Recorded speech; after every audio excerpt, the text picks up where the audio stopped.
What would you do if the person you loved most believed a lie that could shatter your life in a single moment?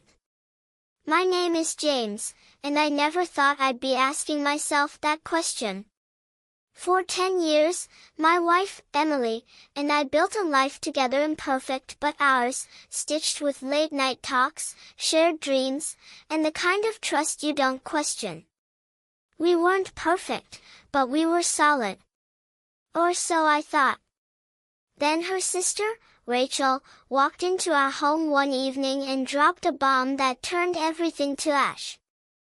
It was a Tuesday night, the kind of ordinary evening where you're halfway through a glass of wine and a rerun of some sitcom you've seen 100 times. Emily was curled up on the couch, her hair spilling over a throw pillow, when Rachel burst through the door without knocking. Her eyes were wild, her voice sharp like a blade. "James," she said, barely looking at me, "I'm pregnant. And it's yours." The room went silent, the kind of silence that feels like the air's been sucked out. Emily's wineglass froze halfway to her lips. I laughed, a reflex, because the idea was absurd. But when I looked at Emily, her face wasn't confused or skeptical. It was stone cold, her eyes locked on me like I was a stranger. "Emily, come on," I said, my voice cracking. "You know that's impossible." Rachel and I had barely spoken in years. She was Emily's younger sister, always a bit too dramatic, always craving attention. We'd never been close. Hell, I avoided her when I could. But Emily didn't move, didn't blink. "Why would she lie, James?" she whispered, her voice so soft it scared me more than a scream would have. Rachel stood there, arms crossed, a tear streaking down her cheek like she'd rehearsed it. I felt the ground shift beneath me. My wife, the woman who knew me better than anyone, believed her instantly. The next few days were a blur of accusations and silences. Emily wouldn't look at me. She moved into the guest room, her wedding ring left on the kitchen counter like a discarded receipt. I tried to talk to her, to explain that I'd never touched Rachel, that this was some kind of twisted game. But every time I opened my mouth, she'd cut me off. "Rachel's my sister," she'd say, like that was proof enough. Rachel, meanwhile, played her part perfectly, crying to Emily, avoiding me, dropping vague hints about a night I couldn't even remember.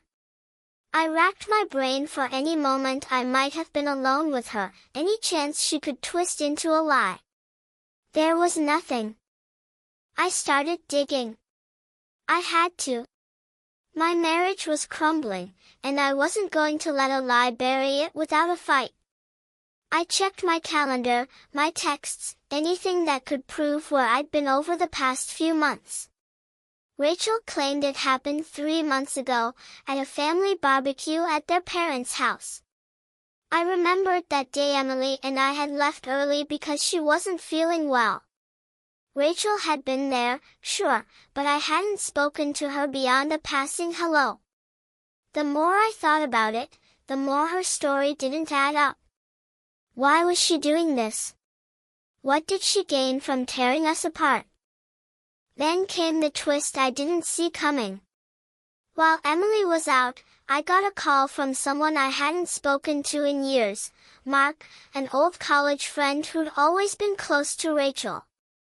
He sounded nervous, his voice low like he was afraid of being overheard. "James, I heard what's going on," he said. "You need to know something about Rachel." He told me Rachel had been struggling, debts piling up, a messy breakup, and a desperate need for attention. But the real shock was this: Mark had seen Rachel at a bar a month ago, bragging about how she'd found a way to get Emily to notice her again. "She's always been jealous of you two," he said. "She's not pregnant, James. She's lying to hurt you both." I felt like I'd been punched. Rachel wasn't just lying, she was weaponizing her sister's trust to settle some old score. But knowing the truth wasn't enough. Emily still wouldn't listen. I needed proof, something undeniable. So I did something I never thought I'd do. I hired a private investigator. It felt dirty, like I was betraying my own principles, but I was desperate. A week later, the investigator came back with a medical record from a clinic Rachel had visited 2 weeks before her big announcement. No pregnancy. Just a routine checkup. I held that report in my hands like it was a lifeline. Confronting Rachel was my next step, but I didn't want to do it alone. I asked Emily to sit down with us, to hear me out one last time. She agreed, reluctantly, her eyes still guarded. Rachel came over, all false tears and indignation, but I was ready. I laid out the evidence, the timeline that didn't match, Mark's story, the medical record. Rachel's face changed, the mask slipping. She stammered, tried to deflect, but the truth was cornering her. "You're lying," I said, my voice steady for the first time in weeks. "You're not pregnant. You never were." Emily's face crumpled. Not with anger, but with something worse, grief. She looked at Rachel, her sister, the one person she'd trusted without question, and saw the betrayal for what it was. Rachel broke down, admitting she'd made it all up. She said she'd felt invisible next to our marriage, like Emily had chosen me over her. The lie was her way of clawing back control, of proving she still mattered. It was pathetic, but it was also heartbreaking. I wanted to hate her, but all I felt was pity. The aftermath wasn't easy.